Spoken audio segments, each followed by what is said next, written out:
Good day, Thomas Jefferson Hour podcast listeners. We're so pleased that you're listening, and oh my goodness, what a conversation we have for you this week. Would you please tell them, Clay, what we're doing? Well, we had a Zoom conversation with people from around the country and, as it turns out, around the world about what just happened in the 2020 election. As we record this podcast introduction on the fifth day, which, by the way, is Guy Fawkes Day over in Britain, we still don't know who the next president of the United States will be. It looks today as if Joe Biden will eke out a very narrow victory, but that's not at all certain, and there will be recounts. And the President of the United States, Donald Trump, has already insisted that he will file lawsuits in the most hotly contested states uh, to see if there was any shenanigans, as he puts it, in the way the votes were counted. So we don't know at this point. That's not at all historically unusual, although it has been unusual in the late 20th century and the early part of the 21st. We heard from people, as you said, from all over the country and around the world. And I was just struck by what a civil conversation it was. Every call was important. Everyone had unique perspectives. And it was just for me personally, it was really great to sort of settle a bit after this contentious election period. Well, after the raucous second debate by President Trump and Joe Biden, we were quite worried about this. In fact, and Beth Schatz-Kaler, who's my administrative assistant and marketing guru, she and I talked about this at some length, and she was concerned. And we talked about whether we would need a mute button, or what we would do if it got out of hand in any way. At what point we would shut it down if there were shouting matches or grave disputations or ad hominem attacks. Um, I said, no, I don't think that's going to happen, but we should at least be prepared for the possibility that there are some very strong opinions out there. But in fact, we didn't need any of those technologies. Only a couple of people went longer than the allotted 30 seconds. Nobody spoke over each other. There was a fair amount of laughter. There was a lot of mutual respect. And I was surprised at how wide the variety of opinions was. It wasn't a monolith in any way. And several of the people who are serious Trump supporters were not afraid to step forward and to speak their minds. And they did so with clarity and with confidence. It's a difficult thing when the president is saying that he will not accept the results of an election in the United States. It's difficult to side with that person, but several of those individuals said, "Look, it's not Trump I voted for. I voted for the Republican president because I prefer the policies of that party to those of the other one." And so I found that really very satisfying. Yeah, we should get to the show, but I do want to say, and you'll just have to sit there and take this compliment, sir. I think a lot of the civility that there was in the conversation yesterday is due to you and what you have established on the Jefferson Hour. Evidence of that was the congressman whose name escapes me from Colorado, I believe, who spoke very eloquently about why he voted for Trump. And he also talked about your writing in this instant book that you have coming out and how he followed that. And he said essentially that through that reading, he began to understand your point of view, which is, I mean, I don't think that's about the highest compliment you could get. Yes, I wrote 65,000 words, so I hope my point of view is understandable, but I was very pleased and satisfied by that also. That book will be out on Amazon Kindle almost immediately, so people can go to Amazon and look for it. It's called Donald Trump and the Death of American Integrity: An Autopsy and a Path Forward. And it's an analysis of why Donald Trump won the election of 2016, and if he loses the one in 2020, why that came to pass. And it's in some ways some of the best writing I think that I've ever done. And I feel very strongly that 50 years from now, when my daughter pulls that book off the shelf, she will think, you know, that was an act of moral courage at one of the gravest moments in American constitutional history. And I'm glad I had a father who was willing to spend 4 hours a day for 40 days writing that book. So that was deeply pleasing to me. And just one last word on this, David. Thank you for your praise.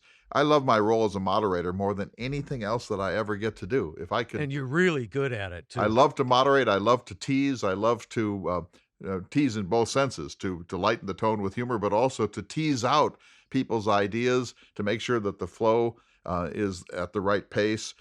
If I could snap my fingers and have any job in the world, it would be the old Charlie Rose job of having a national television program in which I could interview every person I found interesting and spend an hour just sort of listening carefully and encouraging them to think a little harder about their points of view. That for me is just pure joy. So thank you, and thanks to everyone who checked in. Now, people don't always know what you look like, and some people frankly doubt that you exist. That ended yesterday, but some people, they think of when they've never seen me, they've never seen you, so they kind of imagine what we must look like. And I suppose we disappointed a lot of people yesterday. Radio faces. That's it. A face made for radio, as they put it. Right, yeah, yeah. I wanna get to the show, so I'm gonna hustle things right along here and relieve you of a pitch. But I do have to say, I so thank everybody who participated in this. It was just delightful, and as you say, to see some faces and make some connections. I can't emphasize enough how much I appreciate everyone who participated. Now to the Hamiltonian pitch. The hottest item on your list right now is your constitutional online course. That's full for the moment. We've talked enough about it so everybody knows what it is, and there's great interest, and I know, we're getting emails about that daily, and your first c is filled, but there will be another one scheduled. Is that all correct? Yes, there'll be at least one more, maybe two, right after the new year. The holidays are going to get in the way of anything like that pretty soon. But I know there's a waiting list. I'm thrilled, and we're going to do it again beginning in January, or at latest the first week of February. So watch for that. We'll keep people updated on that.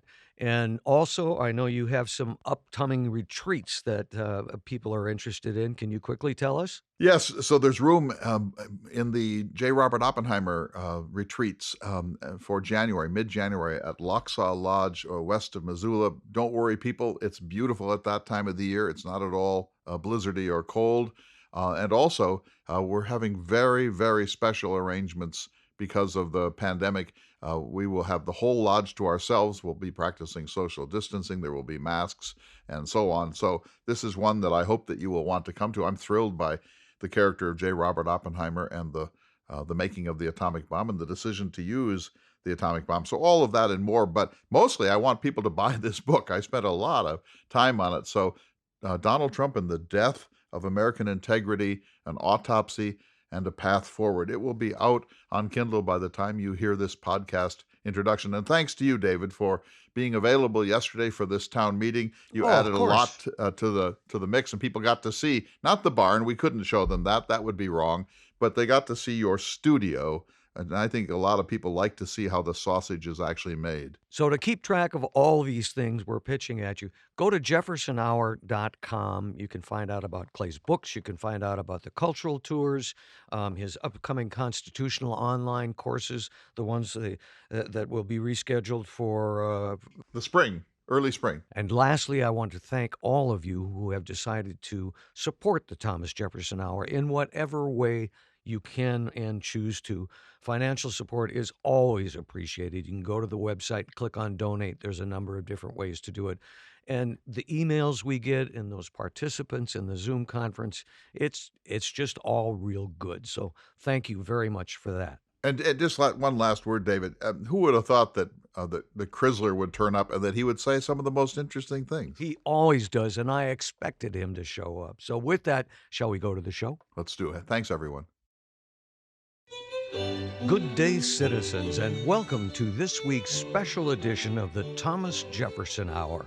I'm your host, David Swinson, joined by the creator of the Thomas Jefferson Hour, Mr. Clay Jenkinson. And Clay, this conversation was your idea. Well, I've been wondering what's happening, and since the election results began to come in on the third day of November, I've been wondering what just happened, and we don't actually know. And I thought it would be interesting to use Zoom technology, which I've come to know quite well in the last 8 months, to have a kind of a town meeting, an electronic town meeting of people who are interested in the election and know something about the Jefferson Hour. And so we put out that invitation, and I'm happy to say more than 100 people, probably as many as 150 people, turned up and participated in what was a 2-hour town meeting of the sort you might expect in New England, but very seldom see in this country anymore. And it turned out to be quite an enlightening conversation. Yes, I think the conversation speaks for itself. The only thing that's missing for our listeners is the ability to see the actual people. That alone was worth yesterday's program. Yeah.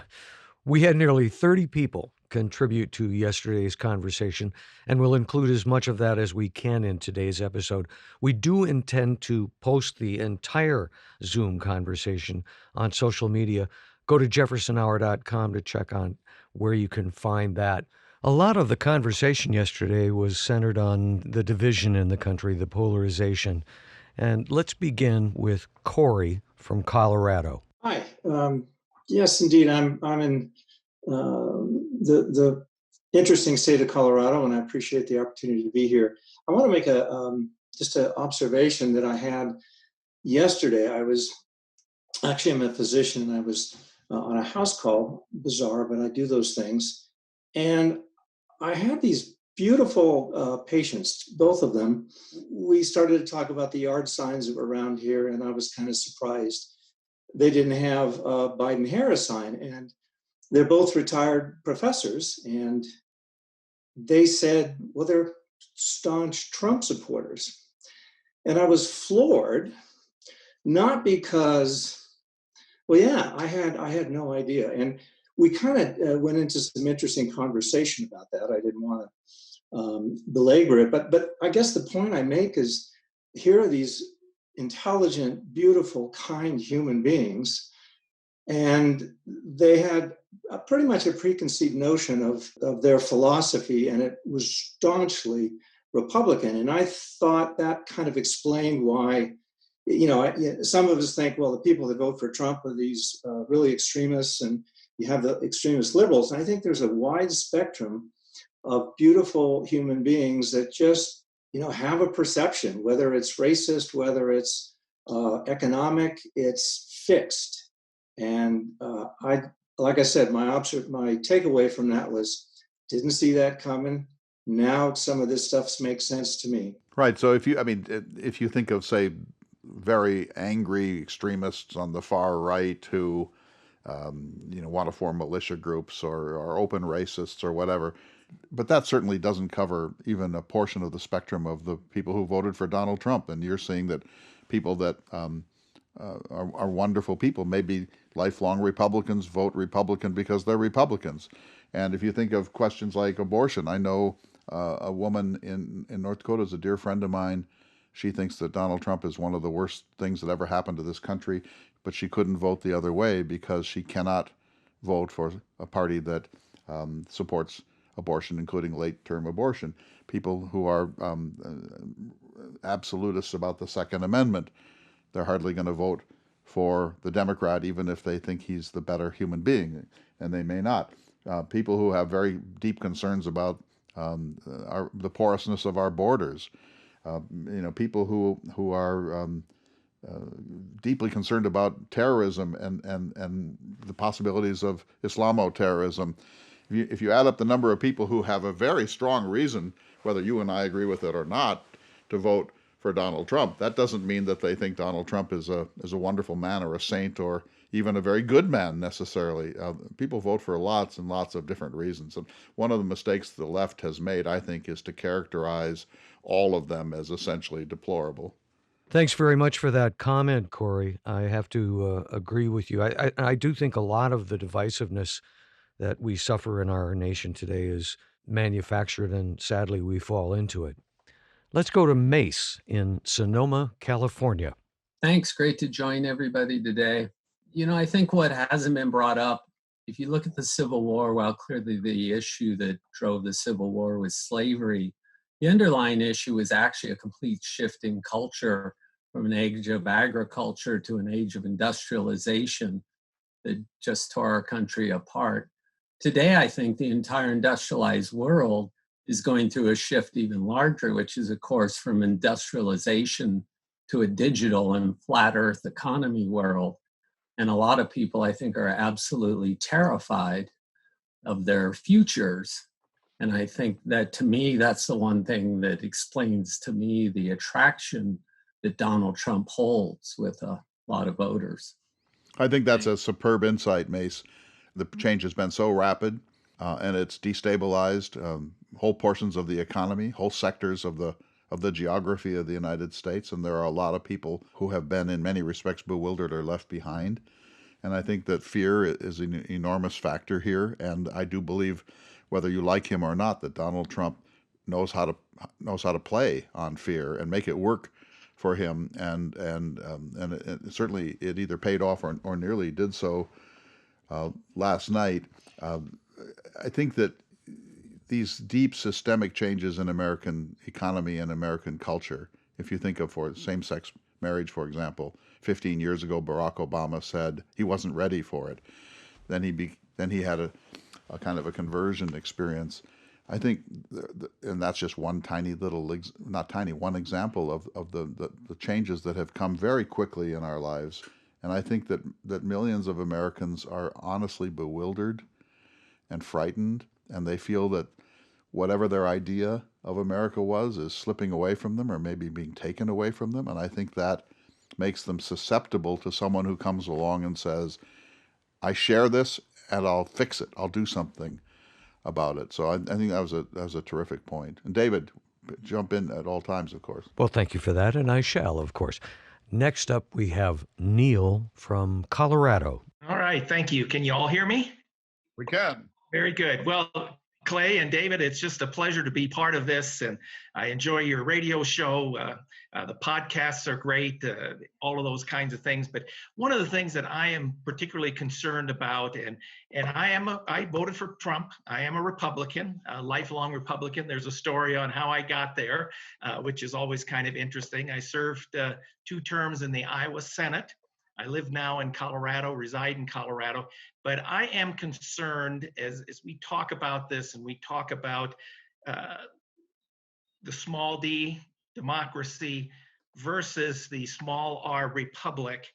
And, I'm always having back of my mind the word that Dr. Franklin said, Madam, a republic if you can keep it.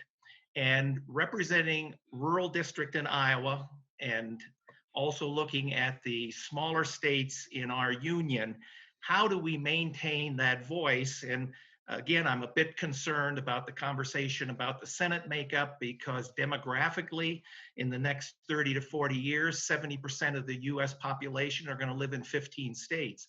And are we just going to colonize those smaller states like North Dakota? Or you can pick whichever that you'd like.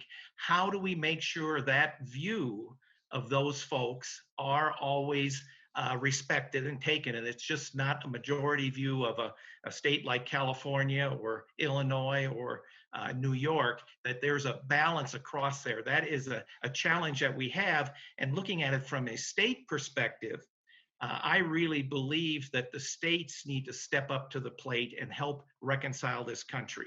State legislators, it's a lot easier for folks to have input to their state legislator than there is to their congressman or their US senator. So we need to make sure that we keep that balance in place as we're moving forward, because it will only divide it more. And I was optimistic. I'm an optimistic individual. And I was looking for a national direction in this election. And I think what we're getting, as you talked about before, the hard R's are, pounding their stake farther in the ground, and the hard liberals or progressives or Democrats are pounding their stake in the ground. And, they don't want to come and count coup. They want to, they just want to make their opinion known. But I believe states can provide that vehicle to reconcile this country.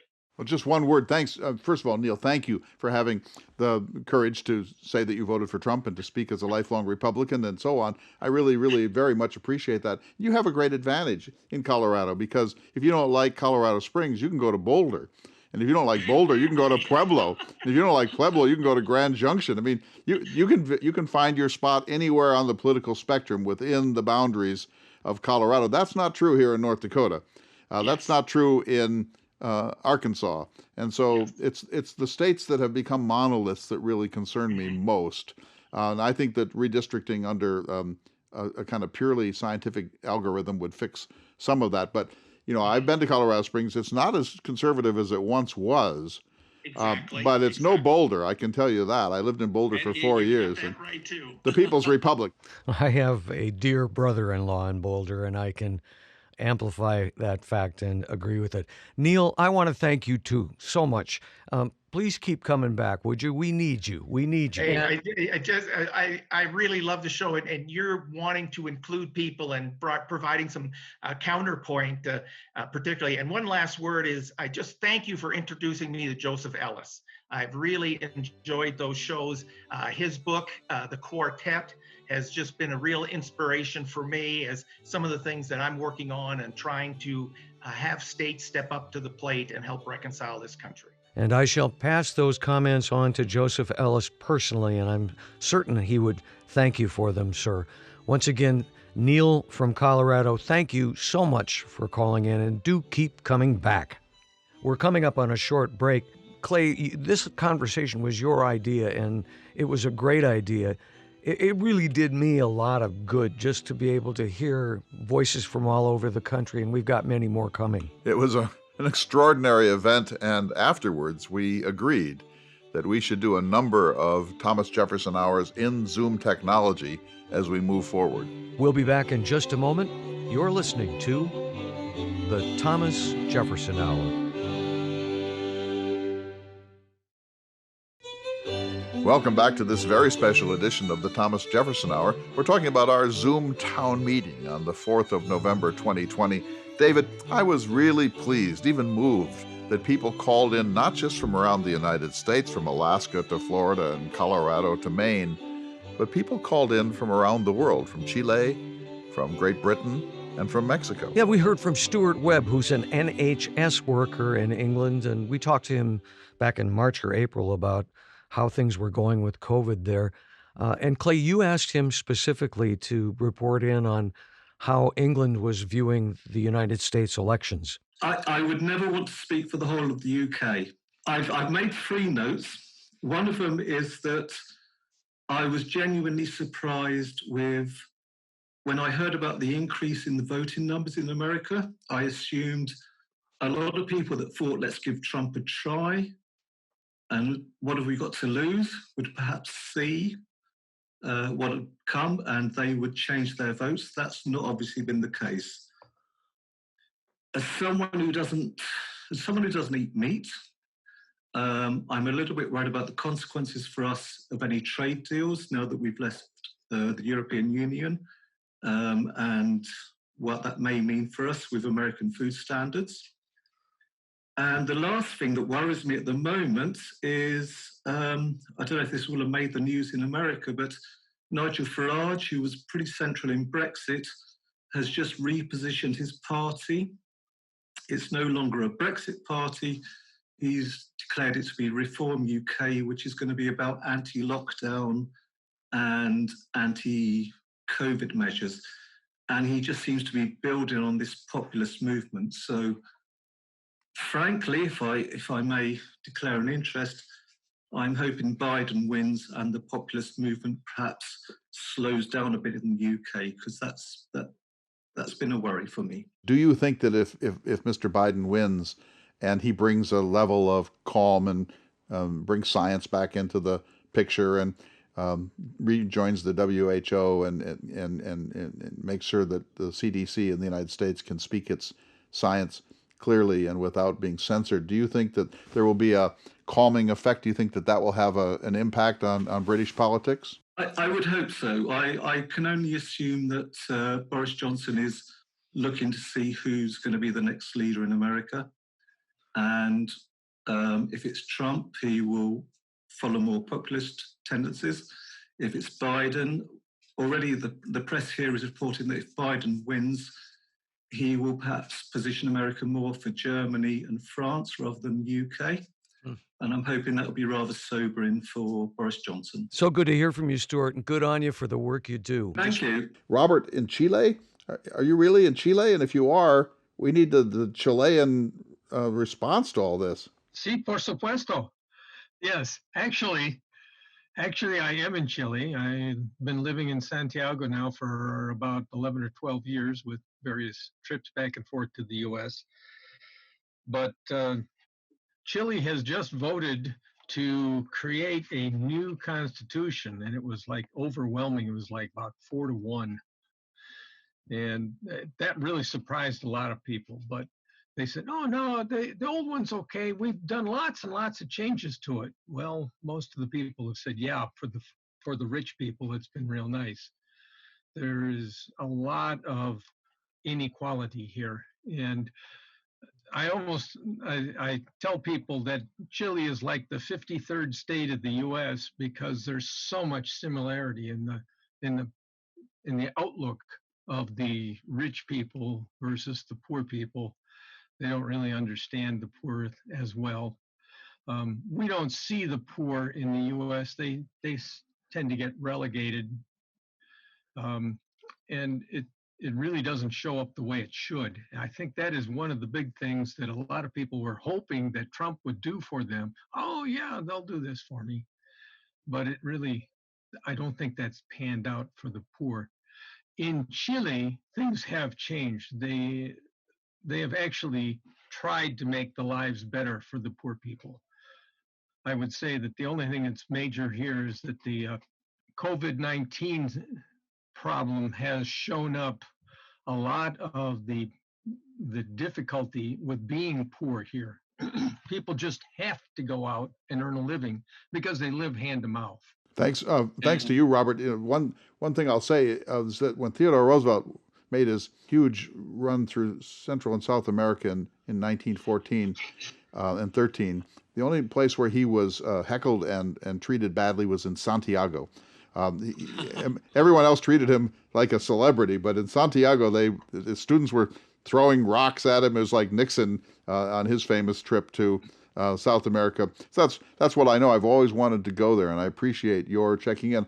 I want to quickly turn to Phil of Washington State. Phil, are you there? And if so, I know you'll have an interesting comment on what's passing here. I guess what I'll say, I'll echo what David has been saying. This is just amazing and wonderful. It's just so heartening to me to see so many people from around the country and around the world who are obviously terribly concerned about the country, who really want to hear what other people have to say. And we seem to have just such a broad spectrum.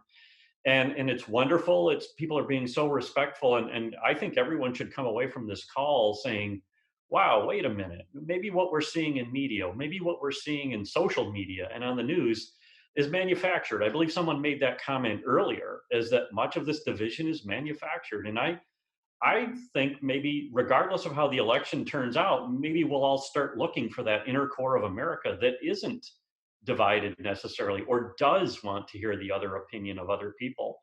I'm one of those incurable optimists that thinks when push comes to shove, America knows how to pull together. We know how to really say, hey, wait a minute, we're better than this, and this is a misunderstanding. And yes, I have very strong beliefs, but, and Clay, you know, one of my biggest life philosophies is personal responsibility and personal relationship. And I think when push comes to shove, Americans will take responsibility for their actions, and they will start to reach out to each other. And I love this. I agree with your idea. I hope you continue to do this on a every 3-month basis or whatever it is, because I don't think you could possibly be doing anything more helpful than letting this many Americans and citizens of the world call into this and see what other people are saying. I just am so heartened. I'm so glad I showed up to this today. This makes me feel 1,000% better. Me too, and thanks a lot, Phil. Let's go to Rich in Colorado. Hi, Clay. Good to see you. I hope we're still friends after our Facebook exchange.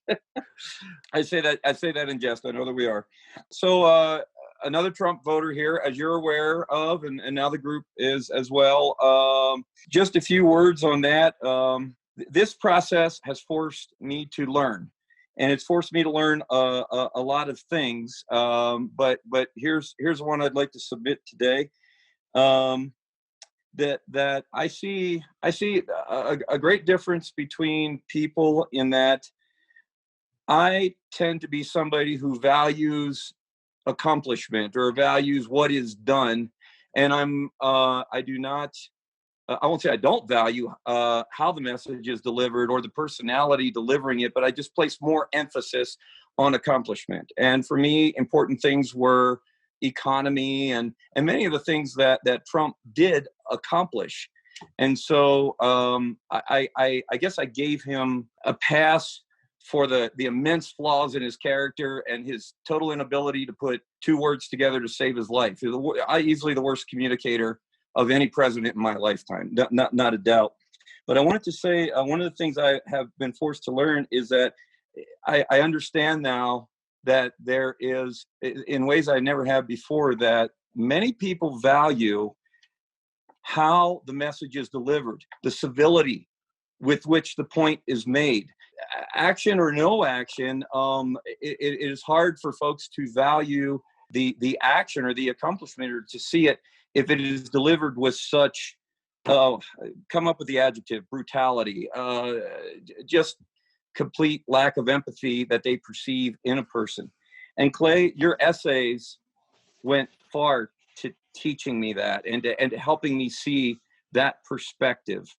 I'm still a Republican. I'm still a conservative, but I'm learning. Hey, thanks, Rich. We're all still learning. Let's go to James in Los Angeles. Clay, it's good to see you. And David, it's good to know that your hologram's working well on Zoom. My question is, in the history of like the elections we've had in this country, including the 1800 election, it's been pretty rocky at times, right? But we've never had a candidate or somebody on the top like Trump who got so many, I think 4 million more votes so far right now than he did this last election cycle. And right now he just tweeted he's declaring victory in Michigan against the news outlets and stuff like that. And can our institutions and everything else survive this MAGA movement, right? Like the movement behind him. That's just where I'm very concerned, if that makes sense. It does make sense, and I agree with you completely. It's a major concern, I think, how we expect that we can tear down all of these institutions that have allowed us to survive and continue to survive. Let's go to Fred in California. Clay, you mentioned the Electoral College and set up in an anti-democratic mechanism. Of course, it was set up in a time when the federal government was intended by most, or thought by most, to be relatively small and unimportant. And now it is tremendously important. So that's changed. In addition, not just the Electoral College, but the Senate is tremendously anti-democratic and has tremendously important power in appointment, not least of which the courts, which again were not necessarily seen by the founders as nearly as important in their constitutional role. So we now have two of the three branches of government, including the one with all the tanks, elected in a very non-democratic way, and one with all the tanks and one with the final say. That doesn't seem sustainable. And yet, a country whose mechanisms for change of their fundamental principles are not supple enough for change, as I think I've learned from you, is going to go to revolution. How can we possibly get out of that mess? Well, first, that's great comment, by the way. Thank you so much. All these are great. Just say this much: we should have listened to Jefferson. Remember, he said you won't be able to do it from within the established constitutional system. You've got to step back every 19 or 20 years and get some fresh air and look at it from the outside in, rather than think you can reform it from the inside out. I mean, raise your hand if you think that the current system, our amendment system, will lead to the end of the Electoral College. it's impossible to contemplate that can happen. And so we have to. Jefferson said that's why you have to tear it up, and you have to get 55 new people to take a look at it and say, all right, the Electoral College may have served a purpose in 1808. It no longer serves that purpose in 2020. The Impeachment Clause was designed to be an emergency off-ramp. It's been used 3 times for presidents, never once with a conviction and an eviction. I think Jefferson would say, oh, come on, you've had 45 presidents. Surely in 45, you've had somebody who should have been impeached and removed. And so these things are fossils that are built into the Constitution. The Second Amendment probably needs to be reconsidered, the Fourth Amendment, the Ninth Amendment. But we're stuck because we have done exactly what Jefferson told us not to do. He said, some men look on constitutions with a kind of sanctimonious reverence and deem them like the Ark of the Covenant, too sacred to be touched. And here we are. So I think that we're in a pickle, because I think that if you had a careful national poll, that a large majority of the people would be for reforming or removing the Electoral College, but try to get that through both houses of Congress and 3/4 of the states. Thanks, Fred. Good to hear from you. Let's move on to Kaylin. Hi, Clay, and hi, David. Thank Hey you ho. so much for hosting this today. I just wanted to ask a question. As a young voter and as a history doctoral student, I feel that I am often in an echo chamber in and of itself, and then kind of return home to family and their peers and feel that there is this constant uncomfortability having conversations around politics, history, and social change. And I guess my question is, how do we bridge these conversations, especially as people sitting at the dinner table that might not be given the space to start those conversations? I think Jefferson's the answer to this, Kaylin, and I'd be eager for David to speak to it. But remember that famous letter he wrote to his grandson saying, when you meet with somebody who has another political view, don't confront them, don't get into a dispute with them. Nothing good ever comes of that, and it sometimes leads to a duel. Ask Socratic questions. Show a genuine curiosity to draw them out. If they say that the Democrats are socialists or Marxists, ask them, why do you think that, and what do you, what part of their policies are you?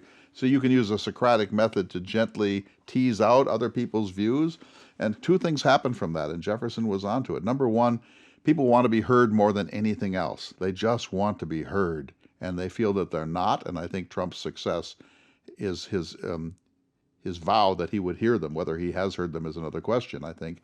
And the second thing is that by practicing civility, you create conditions of civility, and it certainly has worked for me. And I think Jefferson is the master of this. So instead of saying, "How can you possibly believe that the border wall should be built?" Everyone knows that. Instead say, "Well, so if the wall's built, what do you think happens? And do you think Mexico can pay for it? And if so, how?" And if you just generously, respectfully ask people questions, they either will back themselves into a corner, or they will say something you can say, "Yeah, I kind of see your point. I don't agree with it." So I think that really does work. It's certainly worked for us at the Jefferson Hour. But David, go ahead. Let's go to Larry from Maryland. My question is regarding the polarization that you speak of, and it does seem like we are all, one of the contributing factors that we're all in our own echo chambers, and I it seems like we can construct our own realities. I I watch CNN, or I watch Fox, I read certain media outlets, and I'm just wondering how, I agree. I think it was David who said that whoever is president needs to start kind of building consensus. How do we do that when we've built these silos up that we live in, and we rarely talk across them to the other side? I think that we've reached the point where so many people think that the very future of the country is at stake. And if we're going to have healing, let me just say this much about President Trump. He has given no indication that he will attempt to heal. Nothing that he's done since he became president has shown any willingness to reach out across the aisle, or to embrace people who didn't vote for him, or to push towards national unity. He has never said, "I'm the president of all the people, not just the people who put me in office." So if you have a figure like that who is deliberately, militantly polarized and makes it clear that he has no interest in moving towards the center or trying to embrace a wider portion of the spectrum, that's going to make it hard. So the contrast between Joe Biden, who certainly has been speaking the right things, and Donald Trump is gigantic. What I would hope is that, let's say Trump wins, and it's quite possible that he will. I hope that there's a pivot and that he begins to say, all right, that's the last election I ever have to face. I'm going to move now towards a more empathetic, more sympathetic, more towards some kind of national reunification. I don't think we can expect that. I think we know who he is. I think he's made no attempt to hide that. And so that creates a problem because it does two things. It precludes that if he wins, or would seem to preclude it. And secondly, it forces the rest of us to be in an artificially antagonistic position. In other words, even if you don't have any particular problem with Donald Trump, his aggressiveness forces people to be reactive rather than to try to embrace that philosophy. So I just don't think that's the way he's wired, but we knew it. And if he's reelected, we knew it and reelected him. You're listening to the Thomas Jefferson Hour, and we'll be back in just a moment. Welcome back to this very special edition of the Thomas Jefferson Hour, our 2-hour town meeting on November 4th, the day after the historic election of 2020. David, the variety of opinions is something that struck me. I really enjoyed each and every call that we received. A lot of different opinions, a very civil discussion. Yeah, I was surprised by the number of people who are Jefferson Hour listeners that I had never seen or even heard the names of before. And then, of course, we heard from Chrysler. Let's listen. Chrysler! Yeah, things turned out a little differently than when we were texting yesterday. It was fun. You know, I have no explanation about the Trump supporter and the huge wave. I think it'll be an interesting post-mortem. But I have to say it's hard not to be encouraged by the turnout because, people engaging civically, and voting is much better than them running people off the road and, doing violence, and hopefully they will feel heard. And it's a good thing. The turnout is amazing and good. And I do think Biden will squeak it out and be president, of course, with a split Congress. However, and people say nothing's going to get done. I have to, and they may be right. It may be 2012, Obama's second term all over again. But at least the erosion of constitutional and institutional norms will cease, I think, especially from the executive. Now, I mean, Biden may be frustrated into expanding some executive power, but at least it's not a willful erosion of other kind of institutional and even decorum norms that we've come used to the last 4 years. And then also, I kind of believe in the LBJ effect. Biden is a long-term senator. He has lots of long-term relationships in the Senate.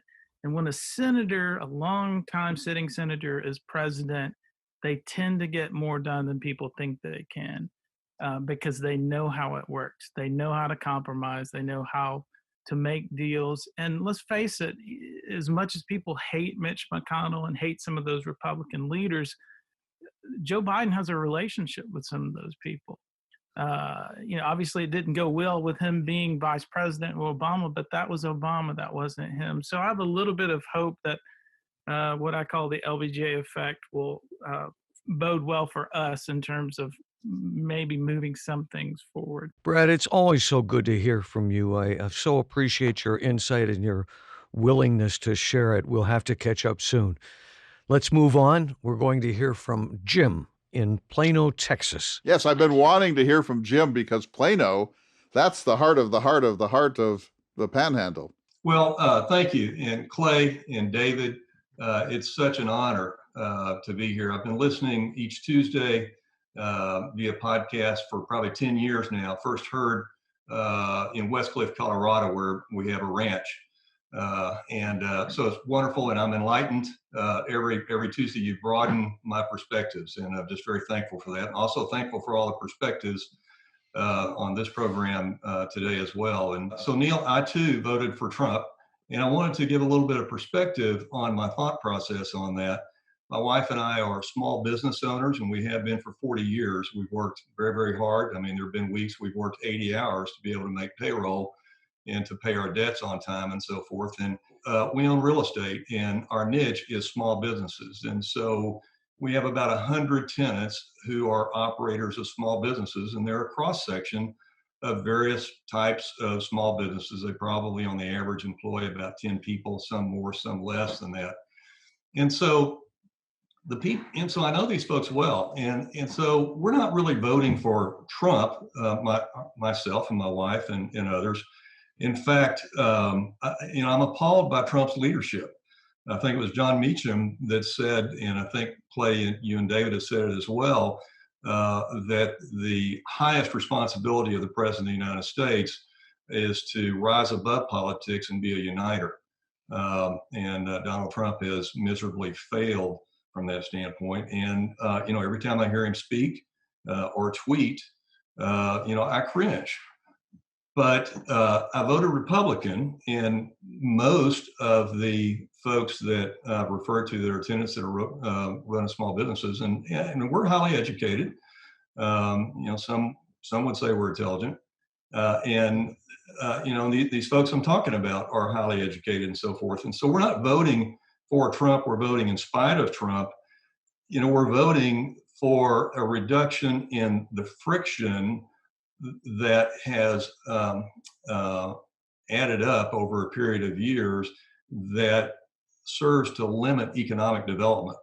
I mean, it's really hard for a small business person to be able to cover all the regulations that have been added and added and added over the last 40 years. And so Trump has, and that administration has helped to reduce some of that friction, like the taxation. So we're talking about regulation, capital formation, and then, from a personal standpoint, the sanctity of life, the importance of the family unit. I would consider myself to be a constitutional originalist. However, I do believe that there are a number of things in the Constitution that should be changed, Second Amendment, among others. So anyway, I just want to say that, when we talk about the 67 million or whatever who voted for Trump, to me, there's a large percentage that held their nose and voted Republican. Thank you, Jim. Great to hear from Texas. Let's move on to Inga in Colorado. Hi. This might be some sort of conspiracy theory, but a lot of Democrats I know are wondering if Trump loses, if he would refuse to concede or even refuse to leave the White House. And if that were to happen, what then? Nobody knows. I mean, clearly he has said that he's going to contest the election, that he believes he can only lose if it's rigged, that he's going to flood the states with lawsuits and teams of lawyers, that he will take this. I think he thinks he can make it originally go to the Supreme Court. I don't think he really understands how that works. And he may bluster and say he's not going to leave office. He may call the militias into action. I don't think at this point we can rule anything absolutely out. But here's my actual view, and I think he'll bluster, and he will go relatively quietly in the end if he loses. I think I think we're going to see recounts. I think this is going to have to be very carefully certified with deep scrutiny by outside individuals, so that there is that he has no wiggle room if he loses to say that they cheated in Pennsylvania or they cheated in Wisconsin. And we know he's going to say that because he's already said it. And so I think that I just thought this morning about the Wisconsin Election Commission and I'm sure that the word came down, folks, we have got to get this right. This has got to be right, because imagine if 10 days from now we discovered that Trump actually won by 17,000 votes instead of lost by 20,000. It would confirm the paranoid conspiracy view of things for a very long time. And so I'm assuming that there has been enormous rigor in this. And I hope that if there will be a recount, I hope it comes out, it won't be identical, but I hope it comes out equal to the victory by Mr. Biden or even better for him. But I don't think we can guarantee any of that. I think we're in for a rough ride here, and I think we will see violence, sporadic violence in the streets. David, do you think we'll see violence? I hope not. I'm just watching some of the chat room stuff go by, and we have Robin and Susan, who are both federal workers, and I just have to take the opportunity whenever I see stuff like that pop up to say thank you, how much respect I have for federal institutions and federal workers. Read The Fifth Risk by Michael Lewis. There's a lot of heroes working for the government, and you have my thanks and my respect. Let's move on to Paul in Nashville. Greetings. Thanks for picking me. I know you wanted us to be brief, so I gathered my thoughts, and if you'll forgive me, I will simply read them. Okay, perfect. First, that Joe Biden may at best squeeze out a narrow victory leaves me questioning my own sanity in my inability to see the merit that 67 million people see in the likes of Donald Trump. Second, in the Senate, I observe that in their zeal to preclude the tyranny of the majority, the ghosts of the 18th century have conferred upon us instead a tyranny of the minority. And finally, whatever the final result, the forces of systemic racism, misogyny, patriarchy, and corporate capitalism have no need to fear for their continued dominion. Thanks for being so succinct and dark. strong views, but I think shared by thanks, Paul. A large number of people. Let's go to Phil in Virginia. I'd like to have you speak about voter participation. It seems to be that was overestimated also. While the latest percentage I saw was about 59%, which is high, but not as high as they had predicted. I think the pollsters had predicted about 66%. And nobody's come out with any studies yet because it's too early, but I'd be interested to see if the Democratic Party perhaps overestimated their participation rate, at least in key states, and the Republicans perhaps over-participated in those states. I don't know the exact figure. I had read 67% earlier today. I might have misread that number, so we'll have to find out. It's amazing that as many people voted as they did in a time of global pandemic. I think that there was a sense among the Democrats and the American establishment that what happened in 2016 was some sort of a terrible fluke, and now all we have to do is turn out. If we just turn out, we'll throw this rascal out and get back to regular order in the United States. And I think that what happened last night was a profound refutation of that notion. I think people like to believe that Donald Trump is some sort of an anomaly, but he's not an anomaly. Try to get 67 million votes for anything in any society on earth. So whatever is the case, and I just want to read something as we go on. We still have plenty of time. I hope you'll all hang in there. I read this in the New York Times the other day, and I thought that it was very interesting. So Donald Trump, in my opinion, is the most outsized, larger than life political figure of my lifetime. And that includes some pretty amazing figures like Ronald Reagan and LBJ and Bill Clinton. But Donald Trump has kind of sucked the oxygen out of American civic life. And then I read this piece by Farhad Manjoo in the New York Times. I'll just read you a couple paragraphs.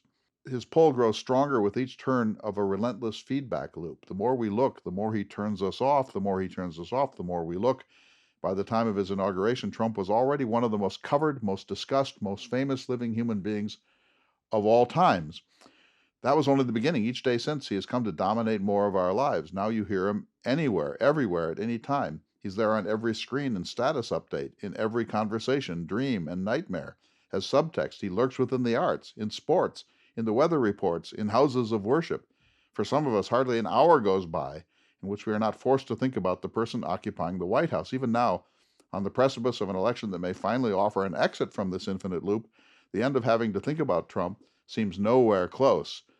Sometimes I wonder about the opportunity cost of all of this. If you could count up the time and energy we have spent considering this one single person, how much more global productive capacity would it have amounted to? What could we have done instead with all that energy and attention? And what do we have to show for it? And if you just erase from your mind whatever your view of Trump is, and just think of him as a phenomenon, he is one of the most extraordinary phenomena of our lifetime, and he has made himself the center of 340 million people's conversation over and over and over again in a way that Barack Obama didn't, in a way that LBJ didn't, in a way that G.W. Bush didn't. Partly this is social media and the technologies of our time, but partly it is the fact that this is a very much larger than life charismatic figure who has what appears to be almost a hypnotic magnetism for about half the people of the United States, or certainly the 65 million who are his supporters. So I think that's really important to acknowledge that whatever else is true, Trump is kind of an unprecedented figure in our history. We have time for one more comment. This is from Robert in Washington. Thank you. Good to see everyone. Just some thoughts on why Trump has the support that he does. I like to listen to different news broadcasts, and I listen to Fox. I listen to right-wing radio. And I was listening to Mark Levine, I think is how you pronounce his last name, on Fox the other day. And I think that for people who predominantly turn to more right-wing news sources, well, Mark gave a sort of scorched earth message that if Biden were to be elected, that it would pretty much be the end of everything that we know and love, the end of our religious freedoms, and on. And also another point as to why they support Trump. I watched a couple of his campaign speeches, and he does a really good job, I think. You know, he's cohesive. He talks in a very personable way to people, and you know, it may not be real strong on facts, but if you don't fact check, it's very compelling, you know, if that is what you predominantly listen to. And I can see where people can, you know, get swayed into feeling that way. And then finally, you know, I'm disappointed with the Democratic Party because I feel like the Republicans do a really excellent job in messaging, and they tend to do it across the board, like they all say the same thing. And I think, and they keep it simple. And I don't think the Democrats do that very well. And I think we, you know, the Democrats pay for that. So as long as the things like Mark Levine was doing on mainstream media is allowed to continue, also, just a final thought, I think we have a real struggle to, you know, stop that kind of influence that's not really necessarily truthful. Anyway, that just wanted to share those thoughts. Thank you. And thank you, Robert. And thanks to everyone who chose to participate in the Jefferson Hour Town Hall on Zoom. If you go to jeffersonhour.com, you can find out more information about where you can view and listen to the entire conversation. And you can also find out more about the Jefferson Hour show, about Clay's upcoming cultural tours, his books, etc. And you can also support the show, and we really appreciate that. Zoom technology will now make it possible for us every couple of months to have a special edition of the Thomas Jefferson Hour by way of a sort of New England town meeting. This was one of the great moments in the history of the Jefferson Hour, David. I want to thank everyone for participating, and let me say, we'll see you next week for another important edition of the Thomas Jefferson Hour. The Thomas Jefferson Hour is brought to you each week by Dakota Sky Education. The program is distributed nationally by Prairie Public. President Thomas Jefferson lived from 1743 to 1826, and this program presents his views. President Jefferson is portrayed by the award-winning humanities scholar and author Clay S. Jenkinson. To obtain a copy of this or any show for a $12 donation, please call 701-575-0727. This program is also available online at jeffersonhour.com and on Apple Podcasts. If you'd like to correspond with President Jefferson or submit a question for him to answer on the program, please visit the website at jeffersonhour.com. The Thomas Jefferson Hour is produced at Makoche Recording Studios in Bismarck, North Dakota. Bach Cello Suite No. 3 in C Major by Stephen Swinford. Thank you for listening. Please tune in again next week for another thought-provoking, historically accurate program through the eyes of Thomas Jefferson.